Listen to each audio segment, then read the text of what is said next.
Welcome back to Read It Ralph for Sunday. We're reading The Wizard of Oz, or we're continuing to read The Wizard of Oz. Let's continue. You remember last time that the Cowardly Lion, the Scarecrow, and the Tin Man got their wishes, but Dorothy didn't yet. Let's see why. Chapter 16, How the Balloon Was Launched. For 3 days, Dorothy did not hear from Oz. This made her sad and worried.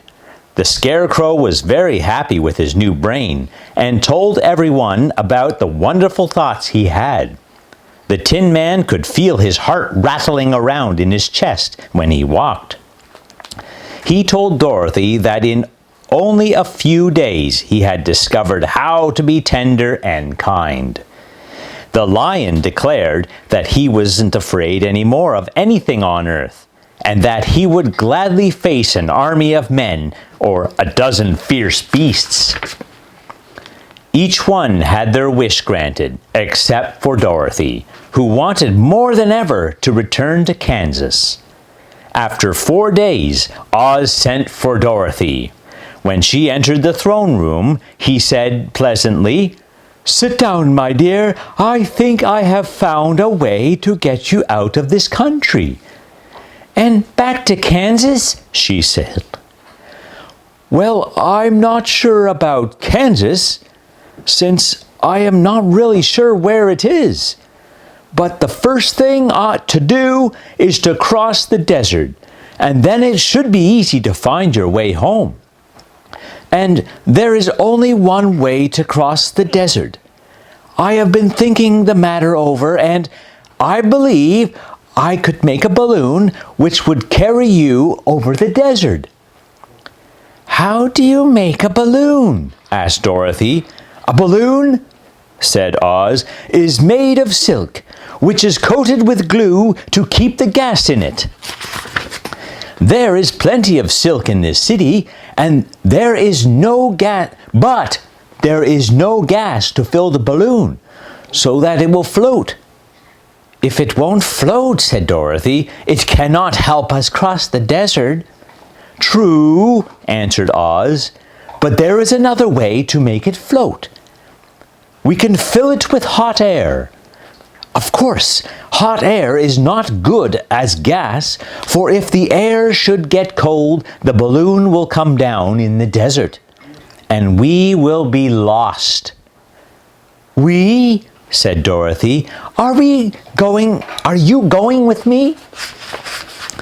"Yes, of course," said Oz. "I am tired of being such a fake. I don't want my people to discover that I am not a wizard at all. I'd much rather go back to Kansas with you and be in a circus again." So Dorothy and Oz cut the strips of silk and sewed them neatly together. When they finished this, Oz sent one of his soldiers to search for a large clothes basket. He tied the basket to the bottom of the balloon with many ropes. He explained to Dorothy that they would ride in the basket. When the balloon was finally finished, Oz sent word to his people that he was going to make a visit to a great brother wizard who lived in the clouds. The news spread through the city, and everyone came to see the wonderful sight. Oz ordered the balloon carried out in front of the palace, and the people looked at it with curiosity. The Tin Man chopped a big pile of wood and then made a fire of it.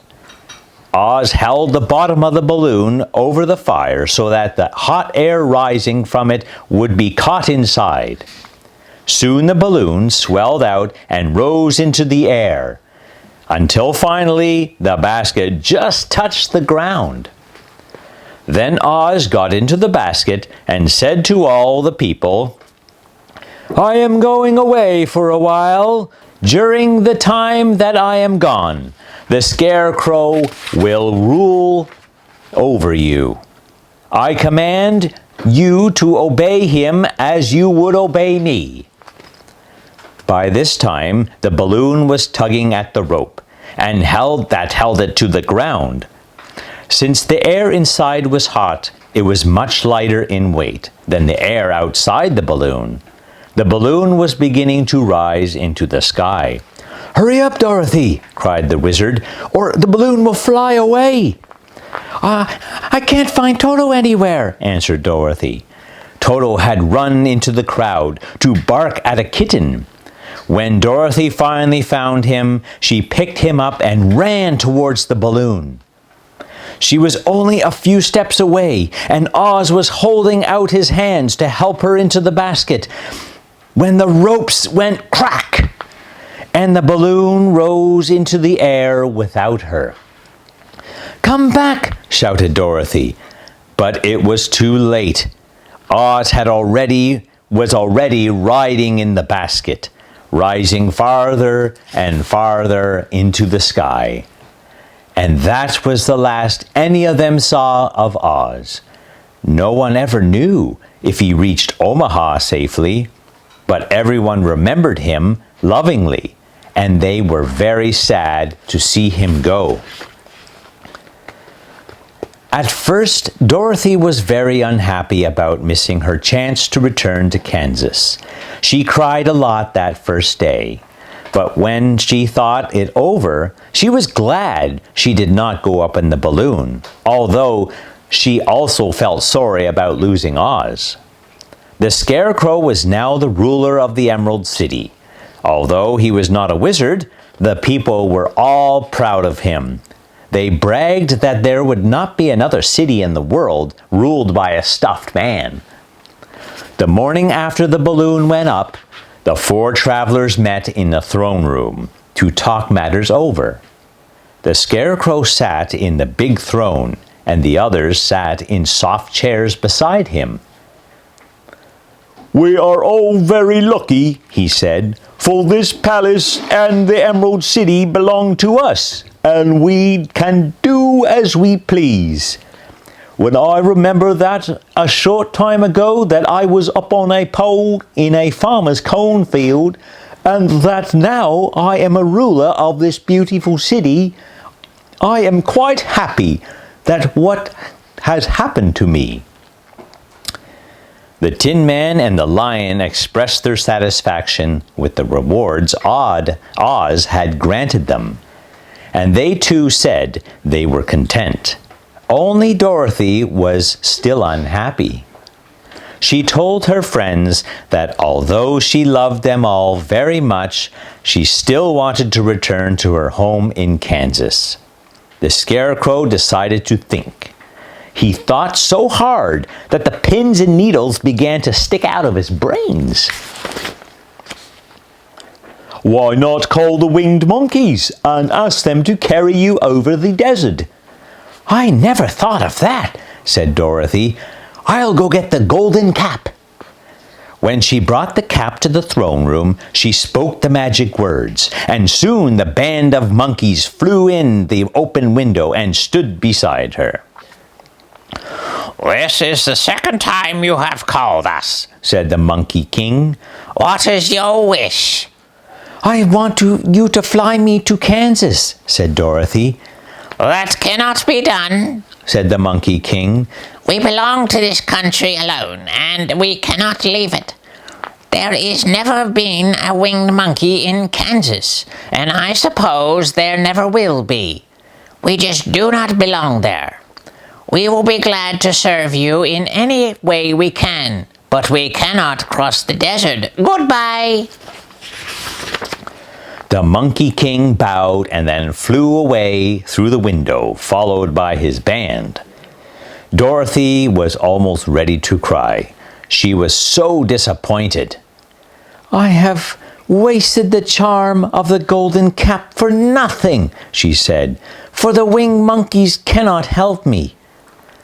The Scarecrow began thinking again, and his head bulged so much that Dorothy was afraid it would burst. "Let's call the soldier with the green beard," he said, "and ask his advice." When the soldier entered the throne room, the Scarecrow asked him if he knew how Dorothy might cross the desert. The soldier explained that He knew of no one except Oz who had ever crossed the desert. "Is there no one who can help me?" asked Dorothy. The soldier thought a minute. Then he said, "Perhaps Glinda can help you. She is the Good Witch of the South. She is the most powerful of all witches and rules over the Quadlings. Besides, her castle stands on the edge of the desert, so she may know a way to cross it." "How can I get to her castle?" asked Dorothy. "The road is straight to the south," he answered, "but it is said to be very dangerous for travelers." When the soldier left, the Scarecrow said, "It seems that in spite of the dangers, the best thing Dorothy can do is to travel to the land of the South and ask Glinda for help. This will be the only way Dorothy will ever get back to Kansas." The Lion, the Tin Man, and the Scarecrow thought only a second, and then all said they would go with Dorothy. The journey would be long and dangerous, and they could not let their friend go all by herself. Dorothy thanked them all, and they decided to return to their rooms and get ready for the long journey, which would begin at sunrise the next morning. Thank you.